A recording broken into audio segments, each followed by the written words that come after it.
The crash landing.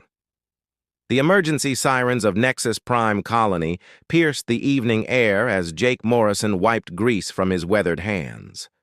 The veteran mechanic stood in the doorway of his workshop, watching the orange fireball streak across the purple sky before disappearing behind the crystalline mountains.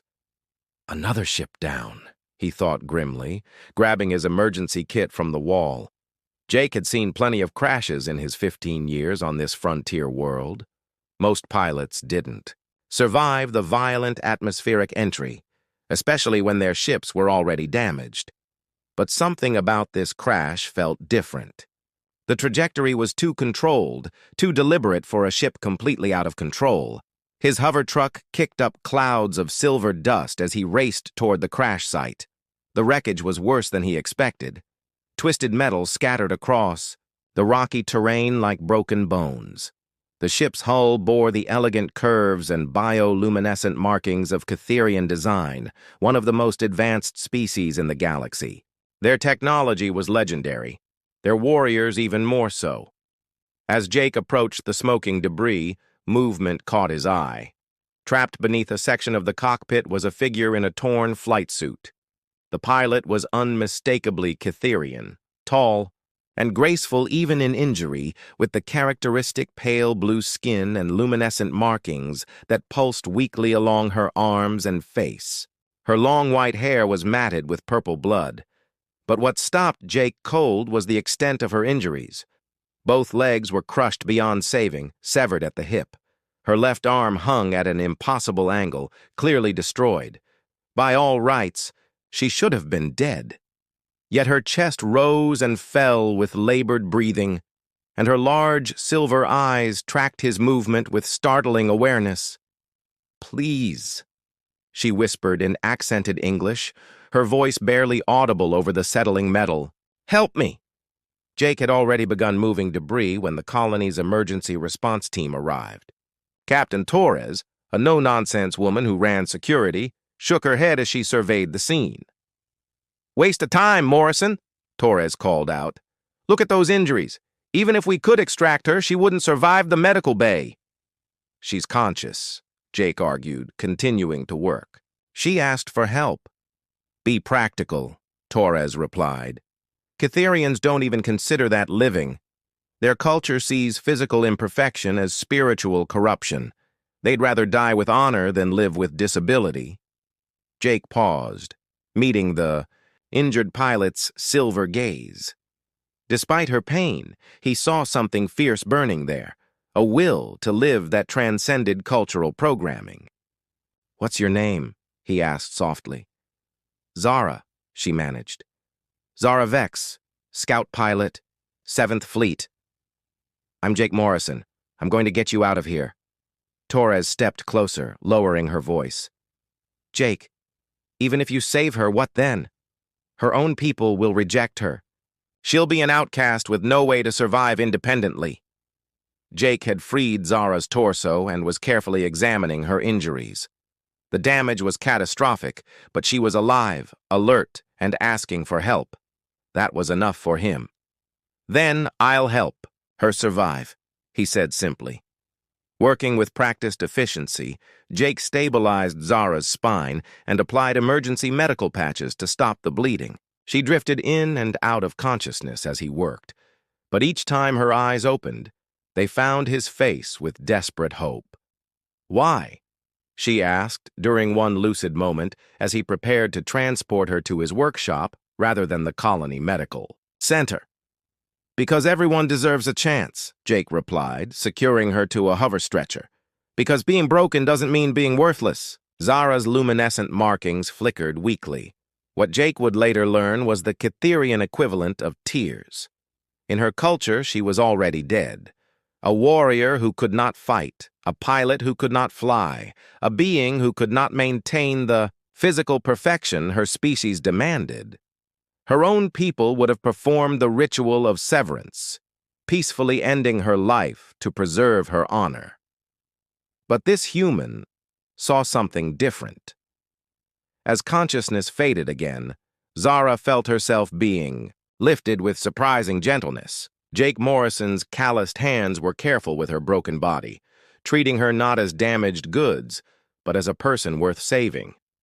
Back at his workshop, Jake cleared his main workbench and made Zara as comfortable as possible. The space was cluttered, with mechanical parts, tools, and half-finished projects, but it was clean and warm. He'd converted the back section into basic living quarters years ago, never imagining he'd be caring for a critically injured alien warrior. As he worked through the night, monitoring her vital signs and researching Catherian physiology, Jake began forming plans. He'd built everything from starship engines to delicate surgical instruments. If he could design a hyperdrive, he could design prosthetics. If he could repair the most complex machinery, he could repair her. Zara stirred near, Dawn, silver eyes focusing on the human bent over technical schematics. "You should have let me die," she whispered, but there was no conviction in her words. Jake looked up from his work, his brown eyes determined. "Sorry, not my style." He moved to check her bandages, his touch professional but gentle. "I'm going. To build you new limbs, better than the originals." "Impossible," Zara breathed. "The neural integration alone." "I've been studying your species' biotech for hours," Jake said, showing her the holographic displays. "Your nervous system is more adaptable than human. If anyone can make this work, it's you." For the first time since the crash, Zara felt something other than despair. This strange human mechanic spoke with such certainty, such absolute refusal to accept defeat.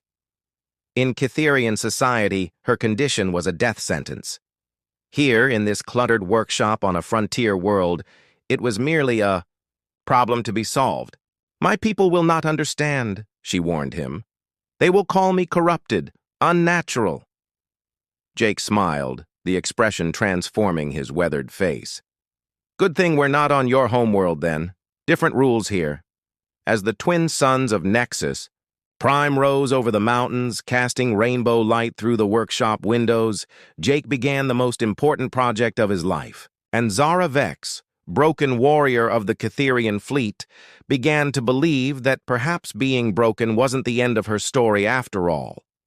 The rebuilding process. 3 days after the crash, Zara woke to the sound of welding and the sharp scent of heated metal. Her body felt strange, disconnected, as if parts of her were simply missing, which she realized with a surge of despair they were. The reality of her condition crashed over her like a cold wave, and her luminescent markings dimmed to almost nothing. Jake noticed her distress immediately. He set down his plasma torch and moved to her side, his movements careful and deliberate. "How's the pain?" he asked, checking the medical monitors he'd rigged around her makeshift bed. "Manageable," Zara lied. The phantom sensations where her limbs used to be were almost worse than actual pain. "What are you building?" Jake's face lit up with enthusiasm as he gestured toward his workbench. There, taking shape under the workshop's bright lights, was the framework of a leg. But this wasn't crude machinery. It was elegant, almost artistic in its design. The titanium carbon composite gleamed with an opalescent sheen that reminded Zara of Catherian bioarmor, neural interface prosthetics, Jake explained, pulling up holographic schematics. "I've been studying your species' nerve clusters for 72 hours straight. Your neural pathways are incredible, way more adaptive than human systems." Zara stared at the partially constructed limb, emotions warring within her. Hope and horror battled for dominance. "My people believe the body is sacred," she said quietly. "To alter it artificially is to corrupt the soul itself." Jake paused in his work, considering her words carefully. "What do you believe?" The question caught Zara off guard. In Catherian society, individual belief was irrelevant next to cultural doctrine. I don't know anymore." "Then let's find out together," Jake said simply, returning to his work. Over the following days, Jake threw himself into the project with an intensity that amazed Zara. He barely slept, surviving on stimulants and determination. She watched him work from her bed, marveling at the precision of his movements, the way he could coax impossible tolerances from basic workshop equipment. "Why are you doing this?" she asked one evening as Jake carefully aligned servo actuators with synthetic muscle fibers. He was quiet for so long she thought he wouldn't answer. "Had a partner once," he finally said, not looking up from his work. "Military, lost her legs in a bombing on Tau Station. The doctors there said the damage was too extensive for prosthetics." His hands stilled on the components. "She took the honorable discharge, never walked again, never tried to. What happened to her?" "She gave up," Jake said simply. "Decided that being broken meant being useless. I won't watch that happen again." Zara's markings pulsed softly, a sign of deep emotion. "I am not her." "No," Jake agreed, finally meeting her eyes. "You're not. You're a warrior, and warriors adapt." As the work progressed, Zara found herself drawn into the technical aspects, despite herself. Jake explained each component, each decision, treating her as a partner rather than a patient. Her pilot training included basic engineering, and she began offering suggestions, improvements drawn from Cytherian biotech principles. "What if we integrated bioluminescent feedback systems?" she suggested one day, watching him work on the leg's sensory array. "Cytherian technology uses light-based data transfer. It might interface better with my nervous system." Jake stopped, working, and stared at her. "That's brilliant. Why didn't I think of that?" Working together, they began incorporating elements of both technologies. The prosthetics evolved from purely mechanical devices into something unprecedented, a fusion of human engineering and Cytherian biotech that surpassed either species' individual capabilities. But the physical construction was only half the battle. Zara's emotional state remained fragile. Some days she was eager to help, her tactical mind engaged with the technical challenges. Other days, she retreated into despair, convinced that she was becoming something monstrous, neither fully Cytherian nor acceptably augmented. "I dream of flying," she confessed one night when pain and phantom sensations kept her awake. "I dream I'm whole, that my ship responds to my thoughts like it used to. Then I wake up and remember what I've become." Jake set aside his tools and moved closer. "What you've become is alive," he said firmly. "Everything else is just details we're working out." "My squadron leader used to say that a pilot and ship should be one entity," Zara continued, her voice distant. "Perfect harmony between mind and machine. I was the best because I achieved that unity. Now I'll never fly again." "Who says?" Jake challenged. "These prosthetics will have response times faster than biological nerves, strength beyond human or Cytherian norms, enhanced sensory input. You won't be the pilot you were. You'll be better."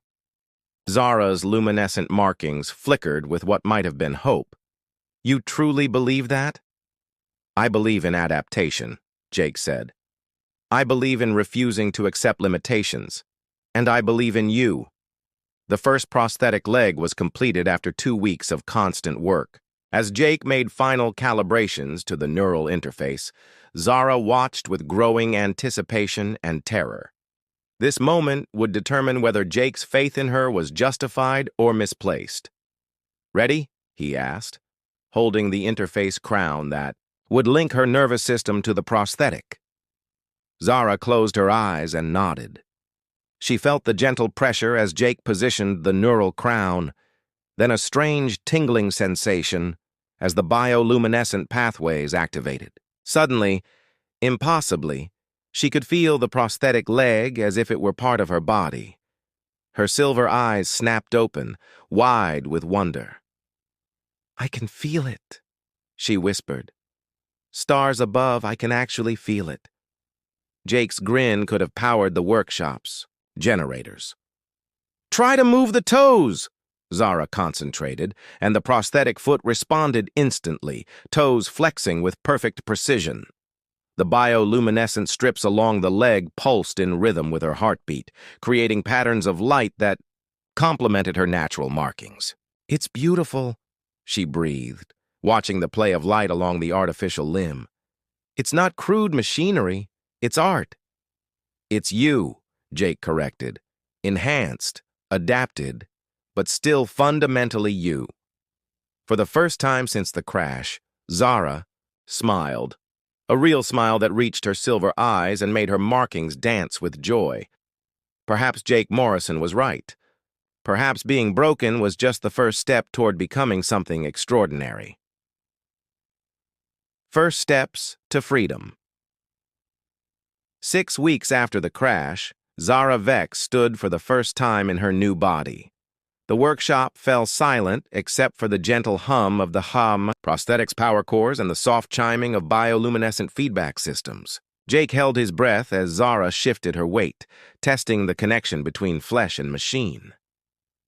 "Balance feels different," she murmured, her silver eyes focused with intense concentration. "But stable. The weight distribution is perfect." Jake circled her slowly, monitoring the readouts on his tablet. Every sensor showed green. Neural response time was actually faster than baseline Cytherian reflexes. The integration was beyond anything he'd dared hope for. "Try a step," he encouraged, staying close enough to catch her if she fell. Zara lifted her right prosthetic leg with fluid grace. The bioluminescent strips pulsed brighter as the neural commands flowed through the artificial pathways. Her foot touched down with perfect precision, and she followed with the left leg. One step became 2, then 3, until she was walking, in a careful circle around the workshop. "The sensory feedback is incredible," she said, wonder coloring her voice. "I can feel the texture of the floor, the slight vibration from your machines. It's like having my original legs, but enhanced." Jake's tablet chirped with an alert. "Your balance compensation is already adapting. The prosthetics are learning your movement patterns and optimizing performance in real time." Zara stopped walking and looked down at her new limbs. The sleek metal surfaces were lined with channels of soft blue light that pulsed in harmony with her natural markings. Where human technology ended and Cytherian biointegration began was impossible to determine. "I feel powerful," she admitted, flexing her prosthetic arm. The enhanced strength was immediately apparent as she easily lifted a heavy tool that would have required 2 hands before. "Stronger than I ever was." Their celebration was interrupted by a sharp chime from the workshop's communication system. Jake frowned as he answered the call, his expression darkening as he listened. "They're here," he said grimly, ending the transmission. "Who?" Zara asked, though the sudden tension in Jake's posture gave her a sinking feeling. "Colony administration and Cytherian diplomats." Through the workshop's reinforced windows, they could see a convoy of official vehicles approaching. The lead transport bore the flowing script and bioluminescent markings of the Cytherian Diplomatic Corps. Behind it came 3 colony security vehicles and what appeared to be a medical transport. "They want to take me back," Zara said, her new hands clenching into fists. "To examine what you've done to me." Jake moved to a control panel and activated the workshop's security protocols.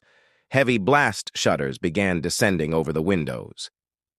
"Not without your consent, they won't." The convoy stopped outside, and figures emerged. Zara recognized the tall, elegant form of Ambassador Kirill Nethos, a high-ranking diplomat she'd encountered during military briefings. Beside him stood Dr. Valen Marsh, the colony's chief medical officer, and Captain Torres, with a full security detail.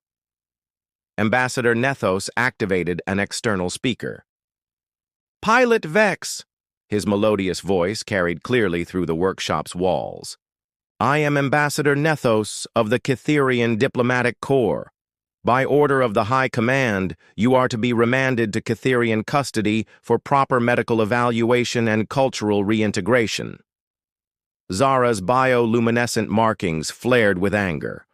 Cultural reintegration was a euphemism for the severance ritual, a peaceful but final end to what her people would consider a corrupted existence. "I am no longer under Cytherian jurisdiction," she called back through the workshop's communication system. "I formally request asylum under Nexus Prime colonial law." The silence that followed was heavy with tension. Jake stood beside her, his hand resting on her shoulder in a gesture of support that didn't go unnoticed by the observers outside. Dr. Marsh stepped forward. "Ms. Vex, I need to verify your mental competency before any asylum request can be processed. The modifications to your body may have affected your cognitive function." "My cognitive function is perfect," Zara replied sharply. "Better than perfect, thanks to human engineering." Ambassador Nethos spoke again, his tone becoming colder. "Pilot Vex, you were a decorated warrior of the 7th Fleet. Do not allow alien corruption to strip away your honor. Accept the severance with dignity, as your ancestors would have." Zara's response was to walk to the workshop's main door and activate the opening sequence. The heavy portal slid aside, revealing her in full view of the assembled officials. Gasps echoed from the Cytherian delegation as they saw what she had become. She stood proud and tall, her prosthetic limbs gleaming in the afternoon light. The bioluminescent patterns that traced along the artificial components created a mesmerizing display that complemented her natural markings. She looked not diminished, but enhanced, not broken, but reborn. "I am Zara Vex," she declared, her voice carrying across the space between them.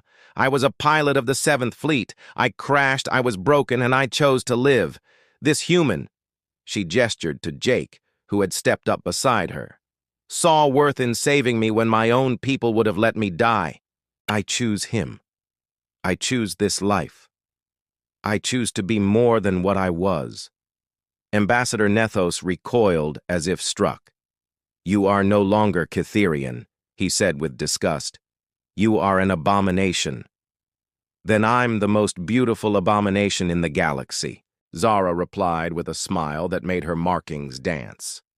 "And I'm faster, stronger, and more capable than any pure Cytherian alive." To prove her point, she moved with sudden, fluid speed that surprised everyone watching. In the space of a heartbeat, she had crossed the 15 meters to the convoy and back, leaving barely a blur in her wake. The enhanced prosthetics had given her capabilities that surpassed her species' natural limits. Captain Torres whistled, low. "I've never seen reflexes like that." Dr. Marsh was frantically taking readings with a medical scanner. "Her neural activity is off the charts, but stable. Whatever Morrison did, it's not just functional, it's revolutionary." Jake stepped forward, addressing the assembled group. "Zara isn't the first person I've helped with prosthetics. Word is already spreading through the colony and beyond. I've got requests for consultation from 6 different species." He looked directly at Ambassador Nethos. "You can either be part of this medical revolution or watch it happen without you." The Cytherian diplomat's expression was unreadable, but Zara could see the conflict in his bioluminescent patterns. What Jake had accomplished challenged everything their culture believed about physical purity and technological integration. "The High Command will not accept this precedent," Nethos said finally. "If other Cytherians learn that such modifications are possible, it could destabilize our entire social structure." "Then maybe your social structure needs destabilizing," Zara replied. "How many warriors have you lost to the severance ritual? How many brilliant minds ended because their bodies were damaged? How many could have been saved and enhanced instead?" The question hung in the air like a challenge. For the first time since her crash, Zara felt truly alive. She was no longer the broken pilot who had begged for help. She was something new, something unprecedented. She was proof that being broken could be the first step toward becoming extraordinary. And beside her stood Jake Morrison, the human mechanic who had refused to accept the limitations others imposed. Together, they had created something that would change not just her life, but potentially the fate of multiple species across the galaxy. The real question now was whether the galaxy was ready for that change. The test of loyalty. The attack came, at dawn, 3 days after the diplomatic standoff.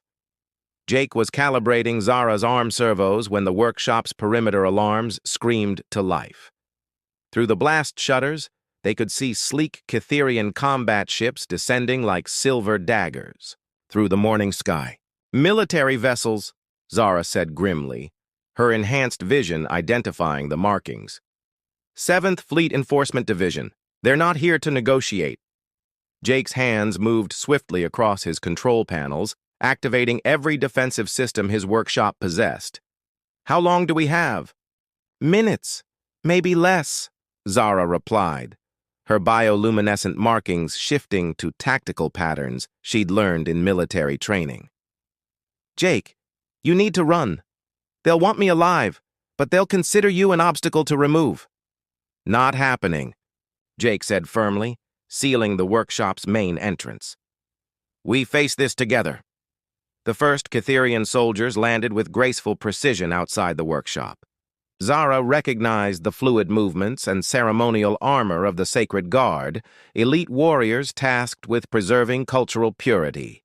Their leader removed his helmet, revealing the angular features and piercing golden eyes of Commander Thane, Corvex, her former squadron leader. "Zara," Thane's voice carried through the external speakers, heavy with what might have been sorrow. "I hoped the reports were wrong. I hoped you had died with honor in the crash." "Sorry to disappoint you, Commander," Zara replied, moving to the workshop's communication console. Her new limbs carried her with fluid grace that made even Jake pause in admiration. "But I chose life over honor." "What you chose was corruption," Thane countered. "You were the finest pilot in the fleet. To see you reduced to this mechanical mockery breaks my heart." Zara's prosthetic fingers clenched. "Reduced!